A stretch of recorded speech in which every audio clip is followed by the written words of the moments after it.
Hello, and welcome to my YouTube channel. My name is Jameelah, and I am a master manifester.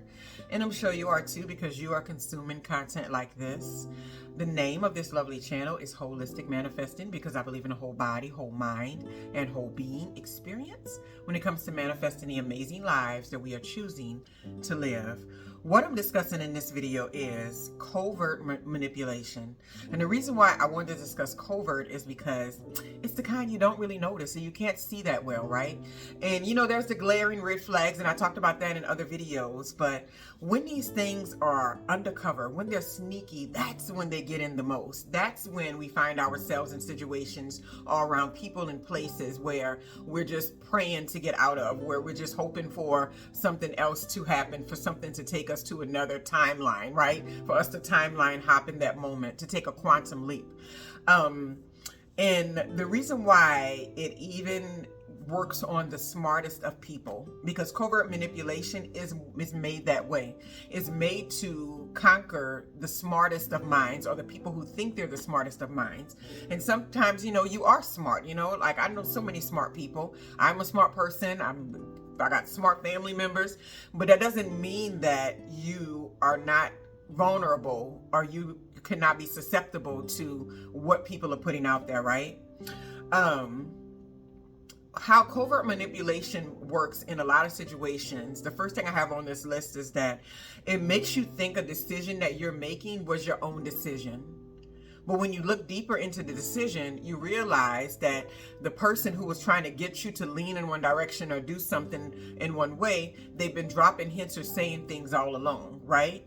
I remember running into somebody and they were just like having conversations with me about women being close to 40 or being 40 years old and having their last chance at romance and their last chance to have a mate and this kind of stuff. You know, that information was huge like a couple of years ago. That's still lingering, but it was really big, like a year or 2 years ago or so.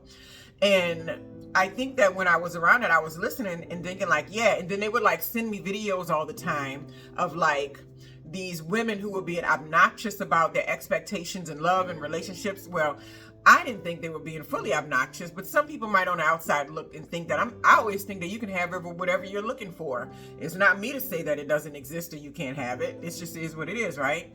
And I remember my mindset being shifted in that way, but I thought I was actually taking in information on the whole spectrum, but literally I was being manipulated in doing it. Was the long game, you know what I mean? And I remember a decision came where I had to make whether or not I was going to go with this person to do something, or whether or not I wasn't, whether I was going to change a huge aspect of my life to further fit in what their goals were and what they were trying to achieve in life, right? And I was doing this with no real guarantees of like a relationship being bigger or deeper or being more solidified and stuff like that. And I talked to myself and I had these conversations with myself, but at the end of it, I truly felt like I was making a decision myself, but literally I was being put under an ultimatum and didn't even realize it. They were like, this is who I am, this is where I'm going, this is where it's going to be. And you know, like so many women would want to experience this with me and blah, blah, blah. And it's like, you know, I feel like it's special because you get the opportunity, but you're worthy of it. It's like throwing in compliments at the same time, but putting in an ultimatum. And by the time I made the decision, I felt like it was 100% me. But when I look back at it, it literally wasn't, right? And that's how covert it was. It was literally the long game. And I kind of talked about this in the second point. They drop subtle hints that turn you against other people around you and see them as your only ally. That's huge for covert manipulators. They don't necessarily want to try to have to battle with other people for your attention, for your belief, for your allyship. They don't want to really do that. So what they'll do is, and what you'll notice in each one of these hints, I'm going to talk about the long game, because covert manipulation is a long game, right? They don't mind taking their time to get inside your head. They don't mind, right? They drop subtle hints that turn you against others and see them as your only ally. So you get into a space to where you're completely isolated from like your friends and your family and people that you've known, people that may not be at the same frequency as you anymore. They may not be at the level as you anymore, but they're not really bad people, right?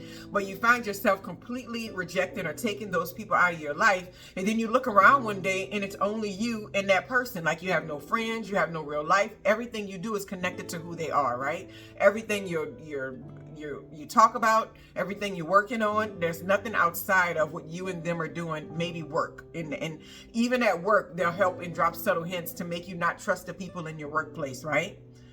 And then what they do in this process also too is they pay very close attention to your insecurities. So they look at what are you insecure about, and then they'll tell you that somebody else is working on that insecurity, right? So they think you're insecure about your career progression, like how far you've gotten in your life and how much money you make and all that kind of stuff. And then some family member or some friend makes a comment to you. It's like, oh, well, one day you'll figure it out. They'll make that comment so much bigger later. They'll tell you like in pillow talk, and that's when things really can get in your head, when you're tired and it's late at night and you're sleepy, whatever. And there's psychology on that and videos I've watched on that by, science that's done and research to where they talk about how the brain is more malleable whenever you're tired and sleepy at night. But nonetheless, they'll sit there and say, you heard what so-and-so said to you earlier? And you're just like, what? What'd they say to me? They were like, oh, you'll figure it out someday. And they'll be like, someday? That's like, what does that even mean? And you're just like, I don't know, maybe I'll figure it out someday. And they're like, no, they trying to say, it was like sarcasm. It was like belittling you, like you ain't got it going on now, like you don't have great things happening now. And you're like, yeah, I'm doing good, right? And if they know that you're insecure about that thing, you're insecure about your career and all that, they'll turn a comment that was completely innocent into something negative. And then you start to think, well, this is the only person that understands me. This is the only ally that I have. This is the only person that's truly looking out for me. Everybody else is using and abusing me, right? It's very covert in that way because it's not glaring. Nobody would say that that's glaring. They would just be like, oh, well, maybe they misunderstood. Maybe they're on your side. Maybe they really do care about you like that. You just wouldn't know, right?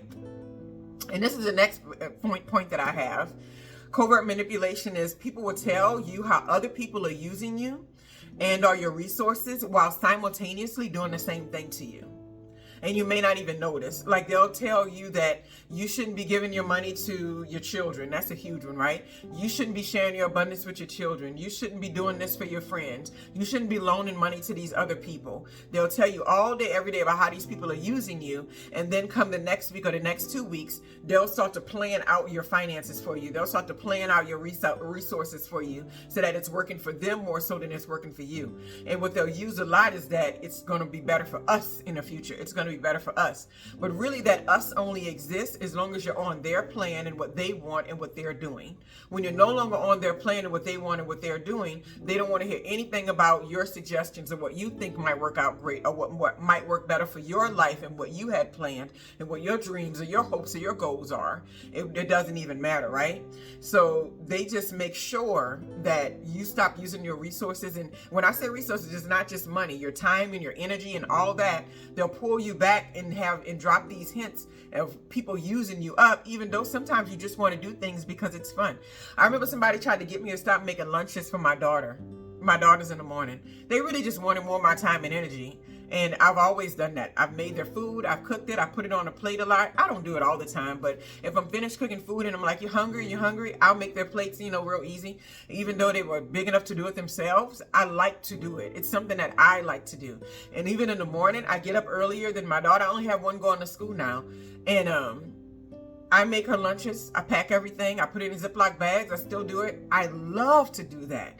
Like you cannot, I'm going to be so sad when she don't need it anymore. She's in 11th grade. I'm going to be so sad. But they were telling me, it's just like, yeah, they just using you up because, children that big should be able to do that themselves. I'm like, they do all these other things for themselves. I said, I packed this lunch because it's something that I like to do. I want to make sure they have all the food groups. We have a fruit in there. We have a juice in there. We have a blah, blah, blah. And you know what they say every single time they put those lunch bags in their backpacks? Thank you, mommy. The little one to this day, I'm not even looking for it. Thank you, mommy. But nonetheless, they start to make you feel like your children are even using you. And really, they just want you to do that kind of stuff for them. They just want to use up your time and attention. And instead of just saying, oh, that's so nice how you do that, you do that for the children, whatever. That's so nice. And you're just like, oh, would you like me to do it? They'd rather manipulate you into not giving any of your energy away to other people. It's almost like a jealousy, right?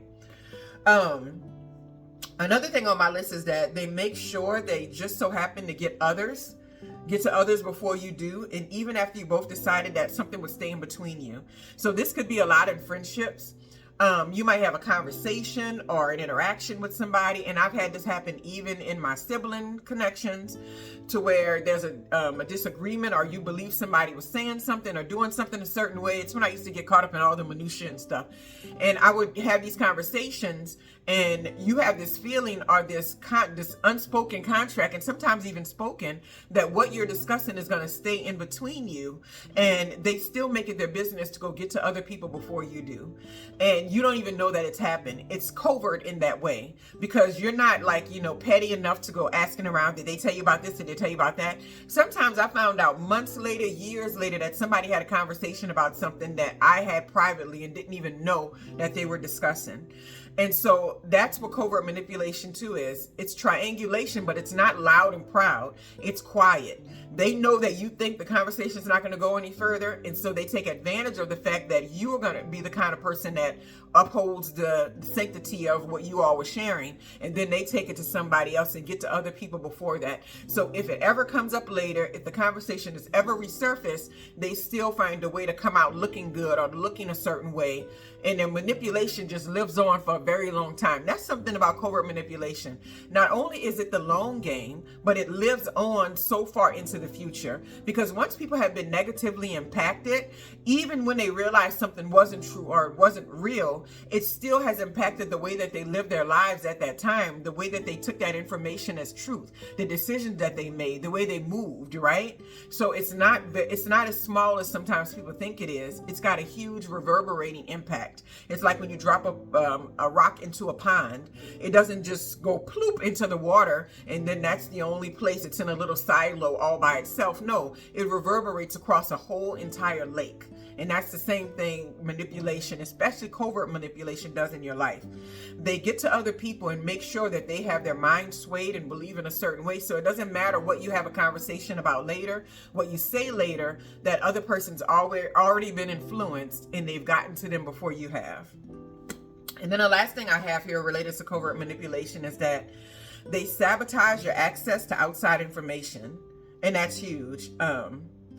You want to find out about a new job. They asked the person, they said so you want to find out about a new job. And so they said, I can get you, and I've had this happen to me before too. I can get you a position to where I'm working and it's going to be in your field and all that. And this person that I know, they a connection, and I'll make sure I talk to them. Well, later they have like an agenda for you to where they don't want you, they see how expansive your career could be, and they don't want you to get into the environment that they're in, because you may grow, you may become big, you may expand, you may get higher than what they are, and they don't really want that to happen. So they'll do things like, I want to find out about a new job, and you'll say, that's what they'll tell you. And they'll be like, I'll ask so-and-so about it. And they may even go ask the person, what are the chances that this person can get on doing this type of job, and who should they talk to? But when they come back to you, they'll bring you half information, and they're only going to bring back the information that's going to make what the opportunity is sound like unappealing. So they've covered themselves. They've covered themselves on the end of, if you ever see that person, you can ask, oh, they told me about the position and all, but ultimately it didn't seem like something I wanted to do. And if they won't be like, what are you talking about? No one ever asked me anything. So they're covering themselves there. They made sure that they asked someone. They asked the person that they were supposed to ask. They had the conversation they were supposed to have. But when they came back to you with the information, they didn't give you the whole truth. They didn't tell you that the person was just like, oh, and if they have a degree in this, they can go this far, they can make this much money, they can expand and grow and be, and all these wonderful things can happen. They didn't come back and tell you that, because they don't want that for you. They want to make you believe that there's no real hope and opportunity in that area that you've been looking for. And in essence, it's sabotaging and controlling your access outside information. If you have to go through someone who's manipulative, they're going to control your access. I know a person who's very manipulative, and I don't really trust their word and things that they say, and it's okay. I still can love them and appreciate them, but I know how far that I can take that relationship, right? I received something recently, some information, and I know they wanted me to say, say you receive a letter in the mail. They wanted me to say open it. For whatever reason, it went to their address. They wanted me to say open it, but I was like, I'm not opening it. I don't want you to open it. I didn't know what it was about. I didn't care, right? It wound up being something that was actually very financially abundant, but it was something that belonged to me that I didn't even know I had, right? That's another master manifesting moment. Checks in the mail that you didn't even know existed. But they wanted me to say you can open it, but I was like, can you mail it to me? Can you send it? And it took forever to do that. And sometimes people, when they want to manipulate situations, they want to sabotage your access to the information. It's like, I want the information to come directly from what is in that letter to my eyes. I want to see it myself. I don't necessarily need to trust because I don't have to. Let me get that piece of paper in my face, right? And so they hate when you do that. And they've had a bad taste in their mouth for me ever since that. And I don't even care because it just is what it is. I don't want to walk around pretending like I want to sacrifice myself for other people's manipulation. I already know why you care so much. You want to get in between me and what's written on that paper, and I don't accept that, and I'm not. So they want to sabotage your access to outside information. They also pretend, and this is still triangulation parts too, but it's very covert. They pretend like they're on your side with a lot of stuff, and they'll tell you things that other people have said.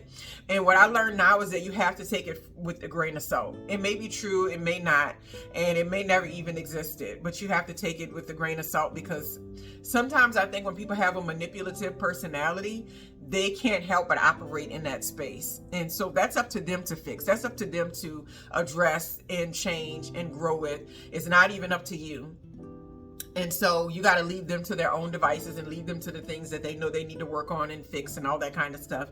And what you need to do is just make sure that you're not being covertly manipulated. So I hope some of this stuff in here helped out, because I've watched covert manipulation work on even the smartest of people, especially in workplace environments. When I was in a toxic environment, I remember this guy. He was really good at working everybody. And these people will be what you would call some of the best and the brightest in their fields. You can have these cohesive, logical, clear conversations with them, but they were still susceptible to this person's manipulation, because this guy played the long game. He made sure he dropped hints. He made sure he even acted a certain way, that he was giving off a certain energy. And when you did anything that played into what he was dropping the hints of or saying behind closed doors, he used it as more fuel to the fire.